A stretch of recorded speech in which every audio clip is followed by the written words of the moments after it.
সুব্রত মণ্ডল খুলনার দাকোপ উপজেলার ডাংমারি এলাকার সন্তান, যার জীবিকা নির্বাহ হতো সুন্দরবনের মাছ ও কাঁকড়া ধরে। কিন্তু কে জানতো এই জীবিকা আহরণের ফাঁদে পড়ে লাশ হয়ে ফিরতে হবে সুব্রতকে। বন বিভাগ সূত্রে জানা যায়, গত মঙ্গলবার ডাংমারি অফিস থেকে 5 জন জেলে পাস নিয়ে সুন্দরবনে কাঁকড়া ধরতে যান। কাঁকড়া ধরা শেষে বিকাল 3:30টার দিকে করমজালের খাল সাঁতরে বাড়ি ফিরছিলেন সবাই। পেছন থেকে হঠাৎ করে একটা কুমির সুব্রতকে ধরে ফেলে পানির নিচে নিয়ে যায়। তার সাথে থাকা 4 জন তাকে কুমিরের হাত থেকে ছাড়াতে প্রাণপণ চেষ্টা করে যায়, কিন্তু শেষ পর্যন্ত কোনোভাবেই ভয়ঙ্কর কুমিরের হাত থেকে সুব্রতকে ছাড়াতে পারেনি বাকি সদস্যরা।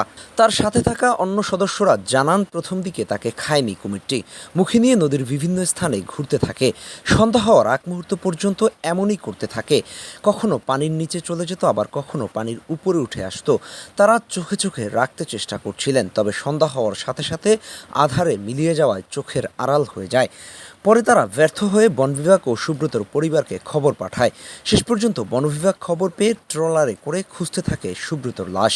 সাথে এলাকাবাসীর সহযোগিতায় প্রায় 8 ঘন্টা চেষ্টা করে তার ভাসমান লাশ উদ্ধার করতে সক্ষম হয়। আহা জীবন, এভাবেই একটি জীবনের পরিসমাপ্তি ঘটে গেল।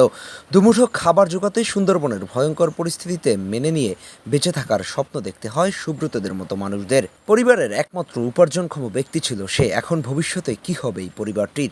হয়তো কোনো মতে খেয়ে পড়ে চলে যাবে, কিন্তু সুব্রত আর আসবে না। এটাই সুন্দরবন সহ উপকূলীয় এলাকার মানুষের জীবন।